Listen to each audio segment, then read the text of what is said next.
ಎಲ್ಲಾ ಹಾನಿಯಿಂದ ಕೂದಲನ್ನು ರಕ್ಷಿಸುತ್ತೆ. ಬರೀ Amrut noni reach root premium hair oil. ಮಾಜಿ ಸಚಿವ ಎಚ್.ಡಿ. ರೇವಣ್ಣಗೆ ಮತ್ತಷ್ಟು ಸಂಕಷ್ಟ ಎದುರಾಗ್ತಾ ಇದೆ. ರೇವಣ್ಣಗೆ ಜೈಲ ಬೇಲ ಅನ್ನೋದು ಇವತ್ತು ನಿರ್ಧಾರ ಆಗಲಿದೆ.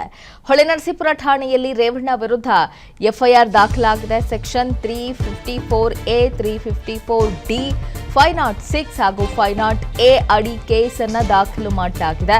ಇನ್ನು ಹೆಚ್ಚುವರಿಯಾಗಿ 376 ಸೆಕ್ಷನ್ ಅನ್ನ ಸೇರಿಸೋದಕ್ಕೂ ಕೂಡ ಎಸ್ಐಟಿ ಕೋರಿಕೆಯನ್ನ ಇಟ್ಟಿದೆ.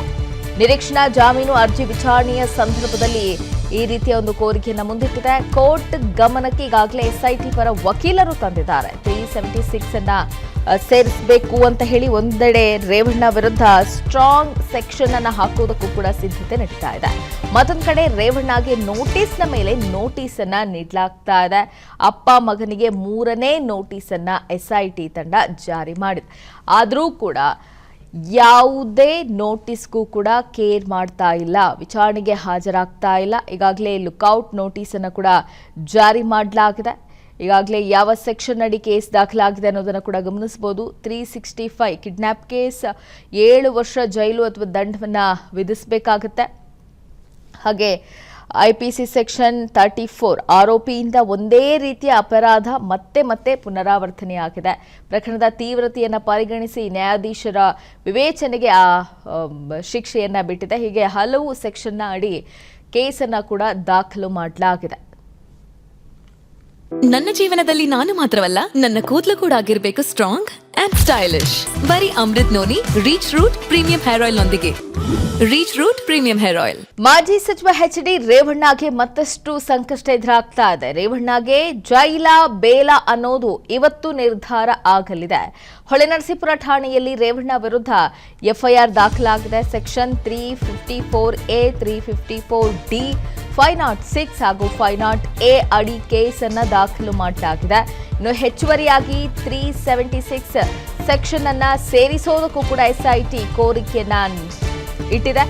ನಿರೀಕ್ಷಣಾ ಜಾಮೀನು ಅರ್ಜಿ ವಿಚಾರಣೆಯ ಸಂದರ್ಭದಲ್ಲಿ ಈ ರೀತಿಯ ಒಂದು ಕೋರಿಕೆಯನ್ನು ಮುಂದಿಟ್ಟಿದೆ. ಕೋರ್ಟ್ ಗಮನಕ್ಕೆ ಈಗಾಗಲೇ ಎಸ್ಐಟಿ ಪರ ವಕೀಲರು ತಂದಿದ್ದಾರೆ. 376 ಅನ್ನ ಸೇರಿಸಬೇಕು ಅಂತ ಹೇಳಿ ಒಂದೆಡೆ ರೇವಣ್ಣ ವಿರುದ್ಧ ಸ್ಟ್ರಾಂಗ್ ಸೆಕ್ಷನ್ ಅನ್ನ ಹಾಕೋದಕ್ಕೂ ಕೂಡ ಸಿದ್ಧತೆ ನಡೀತಾ ಇದೆ.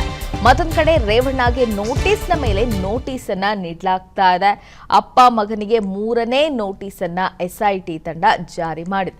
ಆದರೂ ಕೂಡ ಯಾವುದೇ ನೋಟಿಸ್ಗೂ ಕೂಡ ಕೇರ್ ಮಾಡ್ತಾ ಇಲ್ಲ, ವಿಚಾರಣೆಗೆ ಹಾಜರಾಗ್ತಾ ಇಲ್ಲ. ಈಗಾಗಲೇ ಲುಕ್ಔಟ್ ನೋಟಿಸ್ ಅನ್ನು ಕೂಡ ಜಾರಿ ಮಾಡಲಾಗಿದೆ. ಈಗಾಗಲೇ ಯಾವ ಸೆಕ್ಷನ್ ಅಡಿ ಕೇಸ್ ದಾಖಲಾಗಿದೆ ಅನ್ನೋದನ್ನು ಕೂಡ ಗಮನಿಸಬಹುದು. 365 ಕಿಡ್ನಾಪ್ ಕೇಸ್ 7 ವರ್ಷ ಜೈಲು ಅಥವಾ ದಂಡವನ್ನು ವಿಧಿಸಬೇಕಾಗುತ್ತೆ. ಹಾಗೆ ಐಪಿಸಿ ಸೆಕ್ಷನ್ 34 ಆರೋಪಿಯಿಂದ ಒಂದೇ ರೀತಿಯ ಅಪರಾಧ ಮತ್ತೆ ಪುನರಾವರ್ತನೆಯಾಗಿದೆ. ಪ್ರಕರಣದ ತೀವ್ರತೆಯನ್ನು ಪರಿಗಣಿಸಿ ನ್ಯಾಯಾಧೀಶರ ವಿವೇಚನೆಗೆ ಆ ಶಿಕ್ಷೆಯನ್ನ ಬಿಟ್ಟಿದೆ. ಹೀಗೆ ಹಲವು ಸೆಕ್ಷನ್ನ ಅಡಿ ಕೇಸನ್ನ ಕೂಡ ದಾಖಲು ಮಾಡಲಾಗಿದೆ. ಅನುಕ್ಷಣದ ಸುದ್ದಿಗಳಿಗಾಗಿ ವಿಸ್ತಾರ ನ್ಯೂಸ್ ಯೂಟ್ಯೂಬ್ ಚಾನೆಲ್ ಸಬ್ಸ್ಕ್ರೈಬ್ ಮಾಡಿ.